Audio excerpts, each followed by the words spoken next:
Hi there, I'm Amanda Castor with Material Girl Quilts. Today I'm going to show you how to make the Giant Granny Square Quilt. Now this pattern is based off of the crochet pattern Granny Square. So I don't know if you've seen those before, but it's basically smaller squares that you crochet together and then you attach all of those squares together to make a big afghan. Well, this is just going to be one large square completed, so hence the Giant Granny Square. It's a fairly simple quilt to put together, so it's great for beginners. It's mostly squares, as you'll see, but there are some triangles used to set on the edges. But we're going to walk you through all of that, and this will be one of your favorites, I think. Now, this pattern, or this quilt that I have made today, is an 85 inches square. But you know, you can easily adjust this to be whatever size you want. You just keep adding rounds to it. So what I mean by that is, as you'll see, the center of this quilt starts with one square, and it's set on point, which means it's set 45-degree diagonal. And so that center blue square is the beginning of your design, and then you will have one round around it with the next fabric, and then the next round is a different color fabric, and so on and so forth until you get to the outside edges where we will attach the setting triangles. Now, you will get, if you are a member of Material Girl Society, as usual, you have access to the PDF pattern for this quilt, and it will have all of the cutting requirements for how many squares you need of each fabric and how much fabric you need for each round. If you aren't a member of Material Girl Society, head to my website, materialgirlquilts.com, and click on the membership button at the top menu to learn more. So let's get started. Now, once you have all of your squares cut and laid out, along with your setting triangles, you will then piece these together into rows. And the rows are actually going to be pieced on the diagonal, as you can see here. So since we are setting the blocks or the squares on point, our rows are pieced on diagonal. So this is just one corner of the quilt. So normally when I am piecing a quilt that's set on point, I start at the top left corner and then piece my rows in this direction until I get to the other corner. Usually doing it in sections at a time, it makes it easier. So as you can see, this is the top left corner. We already have one row pieced here, but I wanted to show you how we're going to sew the setting triangles, especially onto our squares, to piece this quilt. So this row here, for example, here's our setting triangle and our square, and you'll face them right sides together. And to make sure that you get this your seams appropriate, you're going to place the corner of your triangle so that it lines up with the two sides of your square, and sew along that seam there.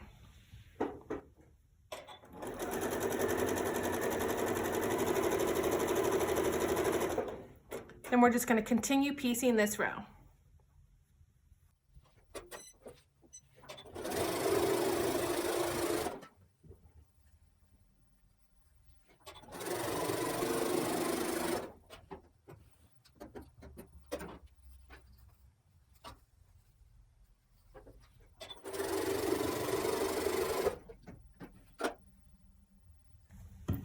And again, we get to our next setting triangle, and once again, place them right sides together, lining up the two sides of the square with two sides of the triangle.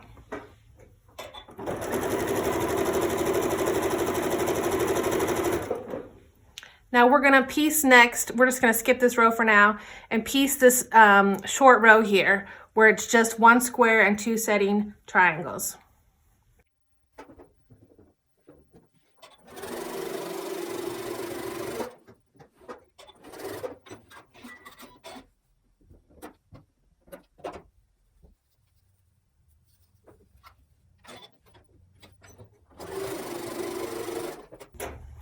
Okay, so we have one of the triangles on there. Now we're going to attach the other.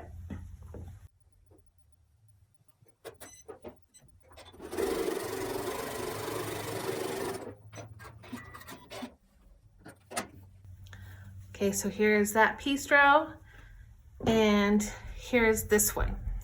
Now, for pressing on this, we're gonna press the seams in opposite, we're going to alternate directions where we press our seams. So we'll press them to the side in alternating directions. So This row is headed to my right, so this one will be pressed to my left, this one will go to my right, and this one to my left.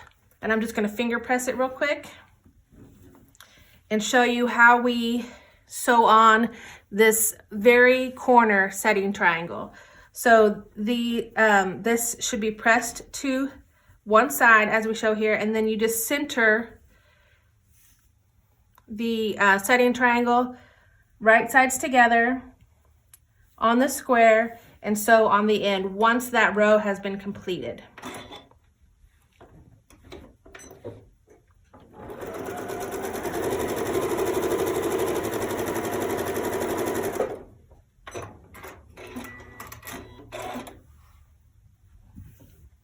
Okay, so again,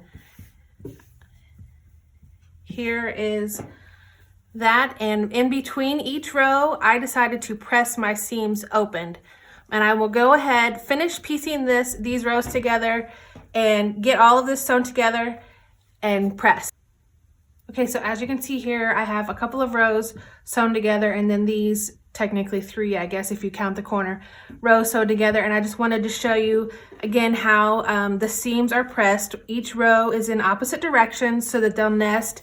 And then between each row, I press them open to lay nice and flat. So to sew these together, we just place them right sides together, match our seams, make them nest. And I actually, for this quilt, did pin every seam, because especially as you get to the center of this quilt, when your rows are very long as they go across the diagonal, it's just, to me, it's just easier to keep things lined up and easier to make sure that your seams will match perfectly. So we have that pinned, and we'll sew these 2 rows together now.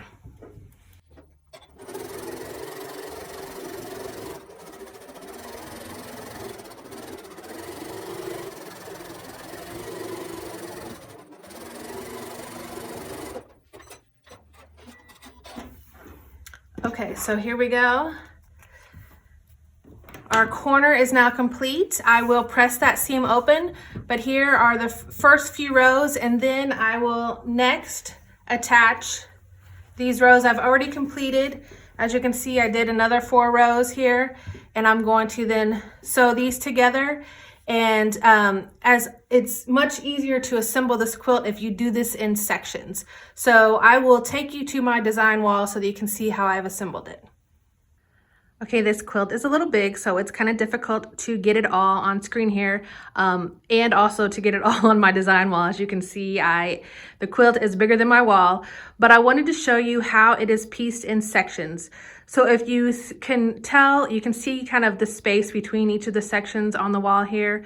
Currently, there are 5 sections on my design wall, and the 6th section is the one we've just pieced. So we'll get a little closer so you can see how it is pieced, and then it's done in sections. So this is just much easier to assemble a quilt this big, is to sew it together in sections, especially when you're sewing on the diagonal. And if you don't have a design wall or one that's big enough like me, I find it easiest to sew 2 rows together at a time. So stack up your squares for 2 rows at a time, and then chain piece those, sew those 2 rows together, and then go on to the next set of rows. That's the best way I have found to piece big quilts like this, that you don't have the floor or design wall space to lay it all out.